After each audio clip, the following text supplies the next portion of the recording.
and that's audiobooks. Audiobooks, audiobooks, audiobooks. I said that word so many times. Yes, I am the type of friend that would bring a book to your wedding just in case I get bored during the reception and then I have a book to read.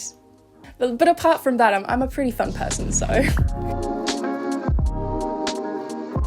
Hi everybody and welcome back to my channel, and today I'm going to be talking about how to read more. Now, this is a question I get fairly often on this channel. People lots of times ask me, Leora, how could I be reading more? I want to read more books. I just don't know where to start. I don't know how to do it. I don't know how you read as many books. And I thought I'd make a video about it. I have made a video like similarly to this one in the past before, where I talked about how to get yourself out of a reading slump.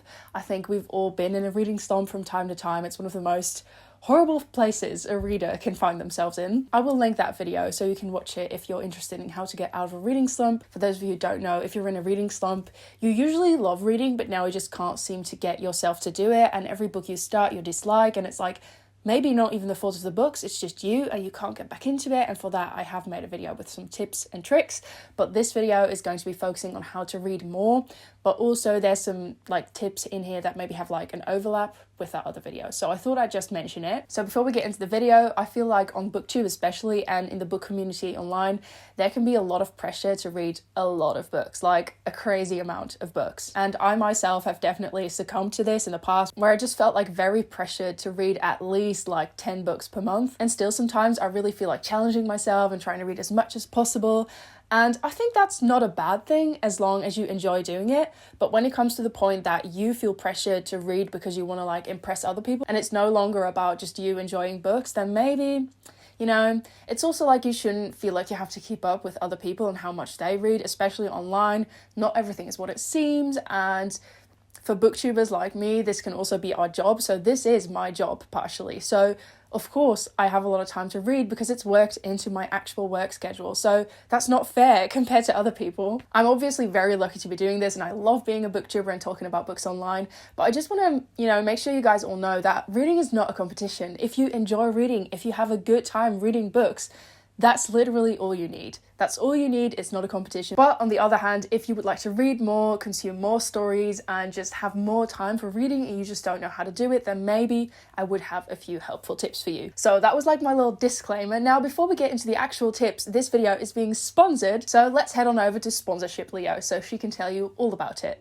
Hi everybody and welcome to this sponsorship bit, because this video has been kindly sponsored by our friends over at Book of the Month. So for all of you who don't know, Book of the Month is a very popular and constantly growing online book service for readers, whose mission it is to promote new and emerging authors and to help you find the books that you love. Their team goes through many new releases and debuts and makes a curated selection so you can spend more time reading and less time researching. I always love partnering up with Book of the Month, as they always have great books to choose from and they are risk-free, meaning you can skip any month, any time and not be charged. A little side note though is that currently they do not ship outside of the US, which is very sad. I still decided to partner up with them as I have quite a following in the US and I thought that you guys might still be interested in their service. Another super positive thing though is that Book of the Month has the best price for new release hardcover fiction. In fact, you can get your first book for only $9.99 using code Leora.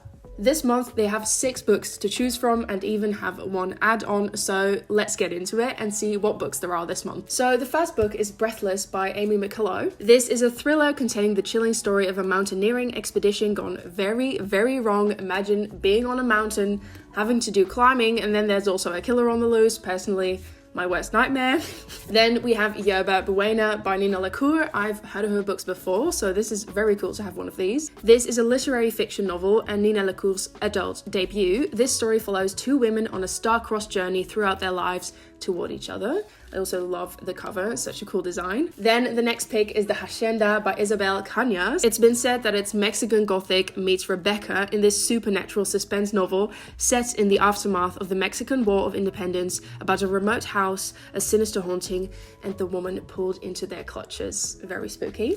Another option this month is Take My Hand by Dolan Perkins Valdez. This was inspired by true events that rocked the nation It's a moving novel about a black nurse in post-segregation Alabama who blows the whistle on a terrible wrong done to her patients, and it's from the New York Times best-selling author of Wench, which I have not heard of, but this one definitely sounds very interesting. Then we have a romance. This is Part of Your World by Abby Jimenez. This one has been described as a refreshingly modern fairy tale in which a city girl and the world's most casual small-town guy develop feelings for each other. That sounds so cute. And then we have a fantasy novel, which is Darling Girl by Liz Michalski. This is a beautiful, grounded, and darkly magical modern-day reimagining of G.M. Barrie's classic. To save her daughter's life, one woman must take on the infamous Peter Pan, who is not the innocent adventurer the fairy tales make him out to be. This one sounds exactly like my cup of tea, a dark retelling of a fairy tale, so this would definitely be my pick this month. But another contender for my pick would be Book of Night by Holly Black, which is the add-on you can also choose from. It's a modern dark fantasy of shadowy thieves and secret societies. I've already read this one and I really liked it, so definitely a book you should also check out. First-time members can sign up with any book they like, including the add-ons, so don't forget to head on over to bookofthemonth.com and use my code Leora to get your first book for only $9.99. Thank you so much, Book of the Month, for supporting this channel and my videos, and yeah, let's now get back to the rest of the video. Hi, so we're back here now to finally talk about my reading tips. So my first, and also I think one of my most important tips to be reading more in your daily life, is to try and work reading into your daily routine. So what I mean by that is, what are spots in your routine that could also be used for reading? So for me, when I was still studying in the mornings, I do a lot of errands, like go to the grocery stores like before I went to class. So that was always a perfect time for me to be reading a bit during my breakfast and then to listen to my audiobook while I was going out to the grocery store. So maybe you always watch Netflix or TV before you go to bed. Try to swap out like maybe half an hour of your TV time to be reading instead. And this is like such a basic tip, but it works wonders because you get used to it and it feels nice to just sort of have it like scheduled in there, like it's your planned reading time. So I usually try to do what I feel like most. So if I feel like watching TV, I will, but then I do always try to read a little bit before going to bed. So I go to bed early enough that I have time to read for at least like half an hour or something. And then in the mornings, usually I spend a lot of time on my phone, checking social media, and I try to be mindful of that and sometimes swap it out with reading a book instead. It makes me feel much calmer and it's like a much better start to the day. Honestly, I don't do it every day. Like, I'm not gonna lie about that. I still spend a lot of time on TikTok and Instagram, and that's okay because that can be inspiring and fun too. But I do notice that I feel calmer usually when I spend time reading a book instead of being on social media. And the reason this tip works so well is because as soon as reading is actually part of your routine, it becomes something that you'll do every day, and then before you know it, you'll be reading lots of books. I think in the end, it's not really about how quickly you read, it's more so about how frequently you read to also get you more enthusiastic about reading. So I hope that first tip was a bit helpful. My second tip is to DNF. Yes, okay, so DNF stands for did not finish, and it's a term we usually use here in the book community. When we did not finish a book, we were definitely already reading, like we already sort of committed to. I DNF freely, left and right. If I don't like a book, I'm not pushing myself through it, okay? Like sometimes I do if I feel like the book is like out of my comfort zone or I want to challenge myself, but mostly if I really, really don't like a book, my biggest tip to you guys is as well, just don't push yourself through it. Don't read a book you don't like. If you've started it and it's not as good as you thought, or you just don't feel connected to it, or you're just like, oh my god, why am I reading this? And it takes away all your love for reading and all your energy, just don't read it. Be wild and free, just DNF it. If you don't like it, it's fine. And this really helps as well because it frees the way to be reading books you actually like, and that's helpful. I usually notice that when I am stuck in a book I didn't enjoy as much as I thought I would, it makes me want to read less, it makes me read slower, it makes me enjoy it less, and then I end up picking up less books in that month most of the time. So it's usually more productive for me to just DNF the book and then pick out a new one. My third tip is one I already mentioned briefly in the first tip as well, and that's audiobooks. Audiobooks, audiobooks, audiobooks, audiobooks. I said that word so many times. Audiobooks can be so helpful when you are trying to work reading into your routine, because when you're doing your chores or when you're going out to the grocery store, or maybe when you're cycling somewhere, when you're going to work, there's so many moments of the day where you could be listening to an audiobook, and it's so helpful. I also notice when I'm reading a fun book that's making me feel happy, it can also be a really nice break in my day-to-day life to just listen to it for a bit. And I know there's some controversy around audiobooks. There's some people that think that audiobooks are not not real reading. So then I just want to say, have you ever thought about maybe there's people that don't have the best concentration, maybe there's people struggling with mental health, maybe there's people with learning disabilities or other people who are not able-bodied. It might be super helpful for them to use an audiobook to read. I just feel like it's maybe a tad ableist to say that audiobook reading is not reading because, well, obviously you're listening to it, you're not reading it with your eyes on the page, but still you're consuming a story, you're living through a story. So in my eyes, that's definitely still reading, and it can be so helpful for me as well. When I'm having the most anxious day and I just don't have the concentration to read, then an audiobook can be so helpful. I'm a big audiobook fan. One of my favorite genres to listen to in audiobooks is romance, just because it's so much fun to listen to a good rom-com that makes you smile and makes you happy.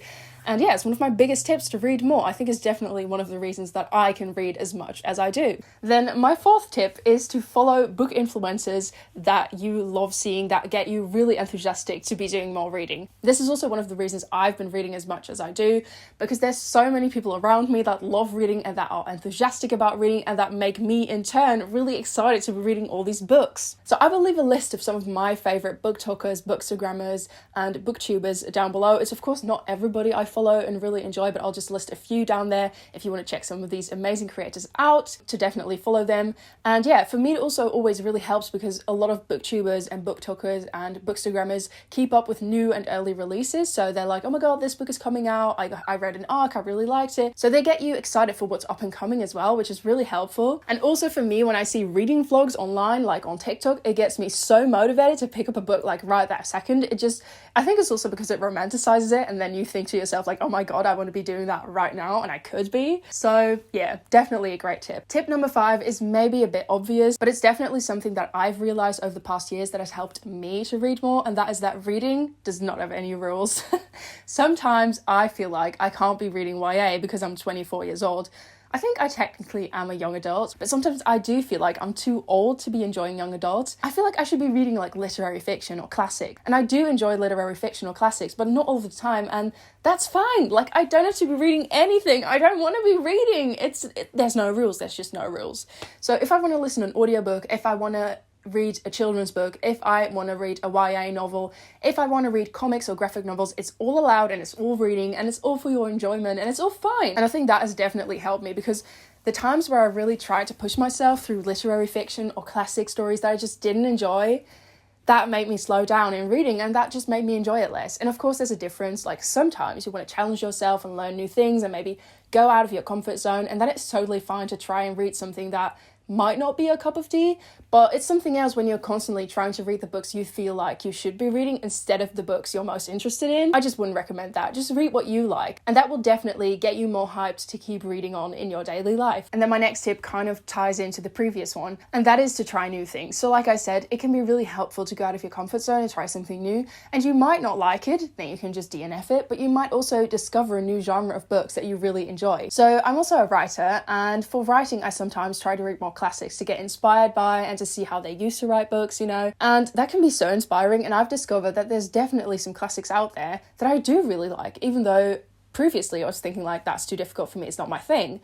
And the same goes with historical fiction. As a child I read quite some historical fiction, I just thought it was really interesting, but then when I got a bit older it wasn't really like my cup of tea anymore. But then a few years ago I picked up another historical fiction and I absolutely adored it, and it made me like remember why I love reading so much again. So it really depends on the genre, and sometimes it's so good to discover new things that you like, because a whole new genre could open up for you. Same with romance. I used to think it was not my thing, totally into it now. Really helps me with reading because it's such a fun and like lightweight genre to be reading. So I would definitely recommend to sometimes expand your horizons and try reading a new book that is maybe a little bit out of your comfort zone. The next tip I have is also very obvious, but it's super helpful, and that is to simply carry a book with you everywhere you go. Guys, this is just the greatest thing to be doing. Of course, it's not always practical. Yes, I have been seen around the city with just a book and not a bag because I didn't need a bag, but you know, that happens to the best of us, and it's helpful because you never know what might happen to you on your day, and it's always handy to have a book in hand that you could read if you get bored. You never know, you might get bored. Yes, I am the type of friend that would bring a book to your wedding just in case I get bored during the reception and then I have a book to read. But apart from that, I'm a pretty fun person, so...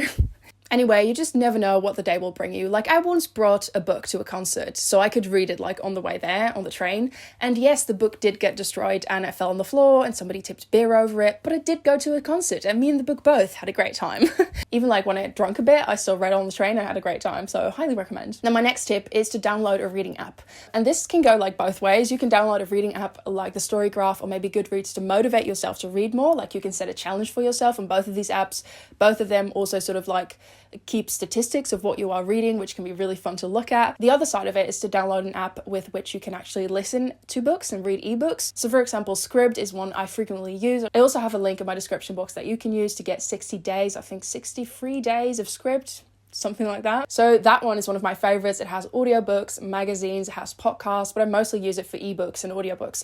And then when I don't bring a physical read with me, I can read my ebook on my phone, which is really helpful because you're so used to grabbing your phone when you're out and about, and then it becomes routine to just grab your phone and read your book instead of like mindlessly scrolling about. So that's really helpful to me personally. I also use the Dutch library app a lot from the Koninklijke Bibliotheek. I also work for that organization. But I know that there's also apps like Libby and stuff in which you can get free books from the library basically. So that's also a great recommendation. Okay, this is my 9th tip, and this one focuses on trying to find out what works for you personally as a reader. We're all different, and some of us really thrive when we set goals for ourselves. I want to read 30 books this year. I want to read 50 books this year. I want to read 100 books this year. For some of us, that really works. And then for some of us, that just creates this pressure that makes you not want to read at all. So for me, I sort of go both ways. Like on some days, it really helps me to challenge myself and read as many books as possible. And then during some weeks or months, I just don't want to feel any pressure at all and I just want to read when I feel like it. So I usually do set a Goodreads challenge for myself, but it's more like symbolically. Like most of the time I set it lower than I think I will actually end up reading. And then even if I don't make it to the end, it's still fine. So I think in 2019, I set my challenge to 100 books and I read 85. And then in 2020, I set my challenge to like 50 and I ended up reading 150 books. So it can go both ways with me. But what I just want to say is if reading challenges are not for you, then just don't do it. But if you've noticed that it does work for you and if you've maybe not tried it, then you can always give it a go. It might motivate you to actually read. But you need to figure out what works for you because not all of us thrive with like the added pressure of a challenge or like a readathon. And for some of us, it really, really works. So that really depends. And then my final tip, which is the 10th tip on this list, is to find out what kind of reader you are. Very similar to the previous one, but still a bit different. So for me personally, I'm quite the mood reader. So I have to be like in a specific mood to be enjoying reading, and I also have to be in the specific, exactly right mood for that one book. So if I'm in a horror mood, you can't give me a fantasy book because I will not like it. It's not the right mood. It's not the right setting for the moment. So what ends up happening to me is that I'm reading like a poetry book before I go to bed. I have an audiobook that's literary fiction that I'm listening to throughout the day. And then I have like this fantasy book that I'm reading when I'm on the train. So like I have different books that I'm reading at different points just when I'm in that mood for that specific book. So usually I'm reading like between 3 to maybe sometimes even 8 or 10 books at a time. But I know that there's also readers out there that like it best to be reading one book and to then move on to the next one because that way they keep focused on one story, they don't get confused, and that's what works best for them. Some people set TBRs, plan out their reading, and some people just go with the flow. So it's like all about discovering what works for you and not trying to pressure yourself into like this sort of lane of reading that you've seen online. That's not something that actually works for you personally. So I've tried to make TBRs, especially when I was younger. I was like, oh my God, let's do a TBR. And then 17-year-old Leora will be so stressed out because I can't deal with a TBR. I just always end up reading what I want to read and what I feel like reading in that moment anyway. So like it's not helpful for me personally. So yeah, I think it all comes down to just trying out different things if you're new to reading and to see what sticks and what works for you personally. And to not feel pressured by what other people are doing because at the end of the day, it's about you and your enjoyment of reading and the stories you consume, how much you like them and love them.